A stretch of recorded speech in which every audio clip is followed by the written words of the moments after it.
अस्सलाम everyone, welcome to our YouTube channel. This is Iqra Abbasi और आज की वीडियो में हम जिस स्कूल ऑफ थॉट को डिस्कस करने वाले हैं वो है गेस्टॉल्ट स्कूल ऑफ थॉट। अगर हम गेस्टॉल्ट स्कूल ऑफ थॉट की बात करते हैं तो ये बाकी के स्कूल ऑफ थॉट से काफ़ी डिफरेंट है। Basically gestalt school of thought emphasize करता है कि कैसे हम जो है वो ह्यूमन माइंड और ह्यूमन बिहेवियर को अंडरस्टैंड कर सकते हैं एज अ होल, बजाय इसके कि हम जो है वो ह्यूमन माइंड को या ह्यूमन बिहेवियर को ब्रेक डाउन करें इन स्मॉलर कंपोनेंट्स। अगर हम जो है वो अंडरस्टैंड करना चाहते हैं ह्यूमन माइंड और बिहेवियर को, तो हमें उसको एज अ होल अंडरस्टैंड करना पड़ेगा, ठीक है, बजाय इसके कि हम उसके छोटे छोटे पार्ट्स के ऊपर फोकस करते रहें। अगर हम मैं बात करूँ कि ये ओरिजिनेट कब हुई थी, तो in early 20th century guest of psychology originate हुई और इसको फाउंड किया मैक्स वर्दिमर ने, कर्ट कोफका ने और वॉल्फगैंग कोहलर ने। और ये अप्रोच बेसिकली इस आइडिया के ऊपर बेस्ड थी कि कैसे जो है वो लोग नेचुरली परसीव करते हैं ऑब्जेक्ट्स को एज अ होल, ना कि एज अ आइसोलेटेड एलिमेंट्स। ठीक है, अगर मैं कोर प्रिंसिपल्स की बात करूँ कि बेसिक प्रिंसिपल्स थे क्या गेस्टाल्ट साइकोलॉजी के, तो पहला principal the holism.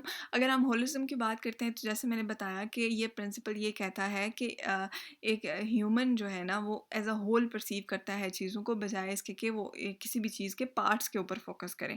For example, अगर हम किसी पेंटिंग की तरफ देखते हैं तो हम उसको एज अ इंटायर इमेज देखते हैं ना पहली बार में। ऐसा नहीं होता कि हम कहें कि अच्छा, पिक्चर देखते साथ, कोई पेंटिंग देखते साथ हम उसके कलर्स पे फोकस करना शुरू कर दें, हम उसके अंदर जो शेप्स यूज़ हुई हैं उनके ऊपर हम उसको एज अ होल ही देखेंगे। तो बेसिकली ये उसी प्रिंसिपल को एक्सप्लेन करते हैं। उसके बाद जो नेक्स्ट प्रिंसिपल था वो है फिगर ग्राउंड परसेप्शन। बेसिकली ये प्रिंसिपल ये डिस्क्राइब करता है कैसे लोग डिस्टिंग्विश करते हैं, डिफ्रेंशिएट करते हैं बिटवीन फिगर एंड ग्राउंड।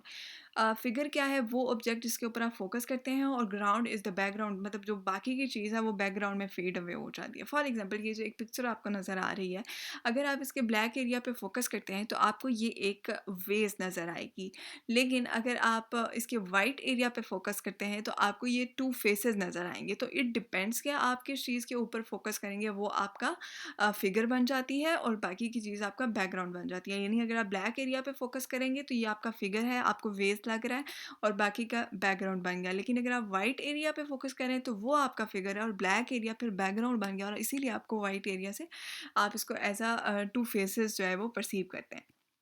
उसके बाद इन्होंने एक और प्रिंसिपल एक्सप्लेन किया जो कि था law of pregnance, which was simplicity. अब ये प्रिंसिपल ये कहता है कि लोग कैसे जो है वो कम्प्लेक्स इमेजेस को परसीव करते हैं in the simplest form possible. ठीक है, यानी कोई भी अगर आप चीज़ देखते हैं जो कि बहुत कम्प्लेक्स दिखने में लगती है, तो आप उसको जितना सिंपल फॉर्म में अंडरस्टैंड कर सकते हैं ना, आप उसको अंडरस्टैंड करते हैं। फॉर एग्जाम्पल, अगर एक पिक्चर है, मैं आपको जो नज़र आ रही है सामने, अगर आप लेफ्ट साइड पे पिक्चर को देखें तो ये हमें थोड़ी कम्प्लेक्स लगती है। तो हम क्या करते हैं कि हम राइट साइड वाली जो पिक्चर है इसको अंडरस्टैंड कर लेते हैं कि अच्छा, ये एक स्क्वायर है, एक सर्कल है और एक ट्राइंगल है। ठीक है, हमने क्या किया कि एक कम्प्लेक्स इमेज को इन सिंपलेस्ट फॉर्म जितनी सिंपल हो सकती थी, जितनी सिंपली हम इसको समझ सकते थे, हमने वैसे अंडरस्टैंड किया। तो हम अपनी डेली लाइफ में भी ऐसे ही करते हैं कि चीज़ों को सिंपलर फॉर्म में अंडरस्टैंड करने की कोशिश करते हैं और कम्प्लेक्स चीज़ों की तरफ नहीं जाते। ठीक है, उसके बाद अगर मैं बात करूँ नेक्स्ट प्रिंसिपल की, तो वो है प्रॉक्सिमिटी। बेसिकली ये कहता है प्रिंसिपल कि जो ऑब्जेक्ट्स एक दूसरे से क्लोज होते हैं ना, हम उनको एज अ ग्रुप परसीव करते हैं। फॉर एग्जांपल, यहाँ पे आपको ये क्लस्टर ऑफ डॉट्स नज़र आ रहे हैं, हम इसको कह रहे हैं कि ये 3 ग्रुप्स हैं, 3 ग्रुप्स ऑफ डॉट्स हैं। क्यों? क्योंकि बिकॉज ये एक दूसरे से क्लोज हैं, तो on the basis of closure हम इनको एज अ ग्रुप जो है वो लेबल कर रहे हैं। तो ऐसे ही होता है कि हम डेली लाइफ में भी जिन चीज़ों को क्लोजली देखते हैं, हम उनको एज अ ग्रुप जो है वो परसीव करते हैं on the basis of their gap. ठीक है, कि आपस में जो चीज़ें क्लोज हैं वो एज अ ग्रुप परसीव की जाएंगी। ठीक है, उसके बाद अगर हम सिमिलैरिटी की बात करते हैं, ये इनका एक और प्रिंसिपल था। बेसिकली गेस्टॉल्ट का ये प्रिंसिपल ये कहता है कि जो चीज़ें एक दूसरे से सिमिलर होती हैं उनको भी हम एज अ ग्रुप परसीव करते हैं। फॉर एग्जाम्पल, अगर मैं आपको एक पैटर्न ऑफ शेप दिखाऊं जिसमें सर्कल्स भी हैं, ठीक है, और वो एक साथ हैं, और स्क्वेयर्स हैं वो एक अलग साइड पे हैं, तो आप क्या कहेंगे कि अच्छा, ये एक सर्कल का ग्रुप है और एक स्क्वेयर्स का ग्रुप है। जैसे ये पिक्चर है, इसमें आपको डिफरेंट ग्रुप्स नज़र आ रहे हैं।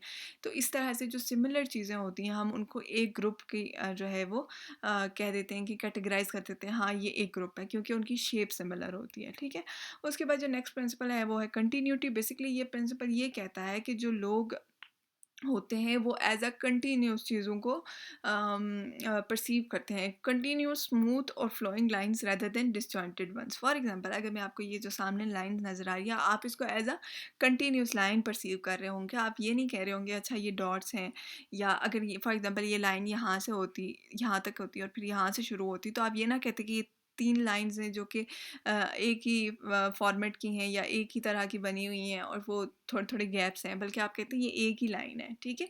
सो इस तरह ये ह्यूमन के अंदर टेंडेंसी होती है कि वो परसीव करते हैं किसी भी चीज़ को as a continuous flowing pattern में, ठीक है? उसके बाद जो नेक्स्ट प्रिंसिपल है वो है क्लोजर। क्लोजर का प्रिंसिपल ये कहता है कि इट इज़ बेसिकली एक ह्यूमन के अंदर टेंडेंसी होती है कि वो जो मिसिंग इन्फॉर्मेशन होती है ना उसको मेंटली फिल कर लेता है। फॉर एग्जांपल अब ये जो आपके सामने शेप आपको नज़र आ रही है, ये आप कहेंगे कि एक सर्कल है। अब ये सर्कल तो नहीं था, इसके बीच में तो गैप था। आपने क्या किया, आपने मेंटली जो है वो इस जो गैप था इसको जो है फिल कर लिया, ठीक है? जब आपने मेंटली गैप को फिल कर लिया तो क्यों, अब आपने यहाँ पे मेंटली फिल क्यों किया गैप को? इसलिए क्योंकि यहाँ पे आपको एक फ़ैमिलियर शेप नज़र आ रही थी। तो जब भी हमें कोई फ़ैमिलियर फ़ॉर्म नज़र आती है, फ़ैमिलियर शेप नज़र आती है, तो हम जो है वो मेंटली चीज़ों को, अगर मिसिंग इन्फॉर्मेशन है भी तो उसको मेंटली जो है वो फिल कर लेते हैं और उसको एज अ होल परसीव करते हैं। इसी तरह वो ऊपर वाली पिक्चर हम उसको एज अ स्क्वायर लेंगे, हालांकि उसके अंदर गैप था लेकिन हमने उसे मेंटली फिल कर लिया।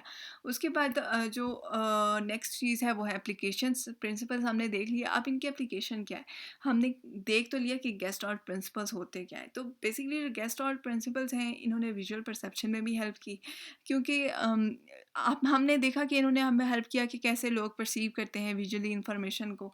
तो जब हमने ये हमें एक चीज़ की समझ आ गई कि लोग कैसे रिकॉग्नाइज़ करते हैं पैटर्न्स को और ऑब्जेक्ट्स को बहुत क्विकली। इवन अगर आप किसी एनवायरनमेंट में जाते हैं जो कि कॉम्प्लेक्स होता है विजुअली, फिर भी आप उस चीज़ को जल्दी से अंडरस्टैंड कर लेते हैं। तो वो ये जो प्रिंसिपल्स हैं ये इस चीज़ को एक्सप्लेन करते हैं कि ऐसा क्यों होता है, विजुअली परसेप्शन होती कैसे है। ठीक है, फिर उसके बाद प्रॉब्लम सॉल्विंग की बात करेंगे तो गेस्ट और साइकोलॉजी ने कंट्रीब्यूट किया है to understanding of problem solving, कि कैसे हम प्रॉब्लम सॉल्व करते हैं। वो जो हमारे पास एक आइडिया है इनसाइट का, उसको एक्सप्लेन किया कि हम कहते हैं ना एकदम से हमारे दिमाग के अंदर ये सॉल्यूशन आ गया, एकदम से हम अच्छा ये बात थी, तो ये जो इनसाइट वाला आइडिया है इसको इन्होंने एक्सप्लेन किया। और किसी हद तक हमें बताया कि प्रॉब्लम सॉल्विंग कैसे जो है वो होती है, ठीक है? उसके बाद अगर हम बात करें डिज़ाइन और आर्ट की, तो in design and art gestalt psychology या ये जो प्रिंसिपल हैं ये हमें कैसे हेल्प करते हैं कि जो डिज़ाइनर्स हैं बेसिकली वो यूज़ कर सकते हैं इन प्रिंसिपल को, जैसे प्रॉक्सिमिटी है, सिमिलैरिटी है या क्लोजर है, तो ये प्रिंसिपल यूज़ करके वो ऑर्गेनाइज कर सकते हैं एलिमेंट्स को इन अ वे जो कि व्यूअर्स को समझ में आए, ठीक है?